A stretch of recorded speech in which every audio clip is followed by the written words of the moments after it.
As we look forward to the 2024 campaign season, ABC's Linsey Davis sat down for a candid chat with Vice President Kamala Harris following the VP's abortion roundtable in Iowa. Let's take a look.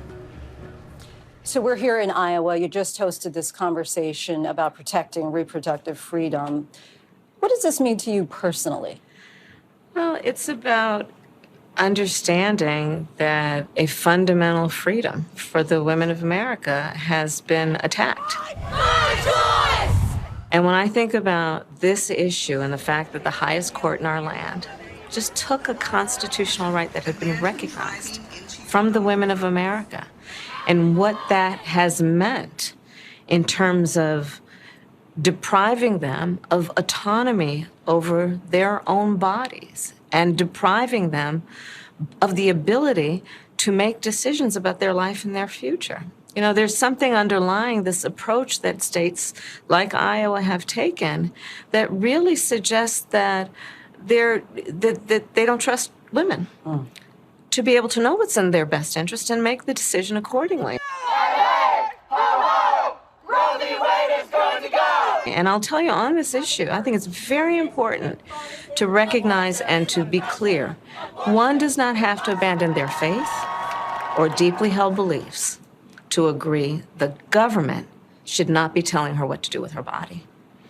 The Des Moines Register recently had a poll that suggested 70% of women in the state of Iowa believe that abortion should be legal in all, if not most cases. Yes. And yet you had the governor who just passed this 6-week abortion ban.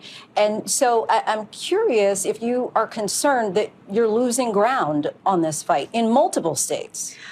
Well, I am very concerned about what states have been passing in terms of laws since the Dobbs decision came down. For example, I started my career as a prosecutor and specialized in crimes of violence against women and children.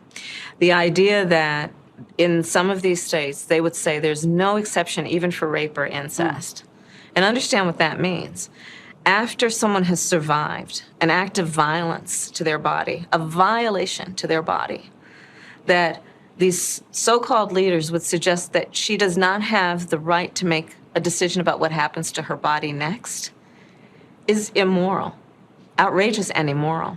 So I am concerned in a very profound way about what is happening around our country. But I'll also say this.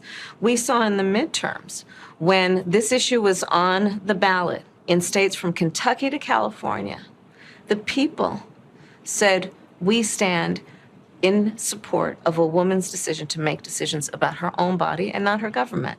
So I am concerned about what's been happening, but I also have faith in the people of America. For example, your point about the people and the women here in Iowa, to say that they're not going to stand for this profound violation of people's freedoms.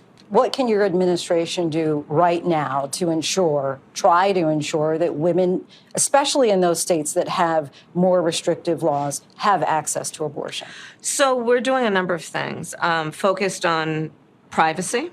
So we've been very concerned. For example, there are mobile apps that women use to track their cycles, and making sure that that information is private and not then given to law enforcement if they have chosen to criminalize healthcare providers, for example. We have done a lot of work to make clear to all states that they cannot, by law, deny emergency medical care to people, and then also protecting people's access to contraception, for example. I want to talk about two issues that you've come out in front of in recent days. Mm-hmm. In particular, in Florida, we're all familiar about the curriculum now changing for Black history that includes the idea that the enslaved gained some skills that were beneficial to them from slavery. One of the architects of that curriculum, if you will, said that your position is a kind of ideological posturing. What's your response to that?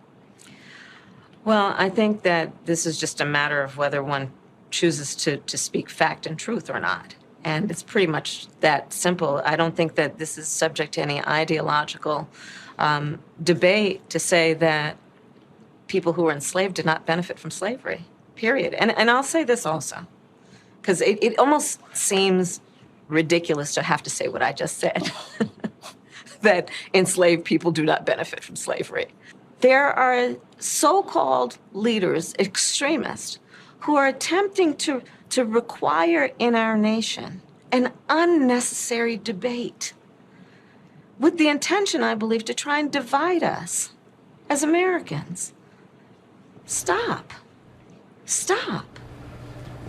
Wow, what a powerful conversation. Our thanks to Linsey for that. And you can catch the full interview with the Vice President streaming tonight on Prime with Linsey Davis.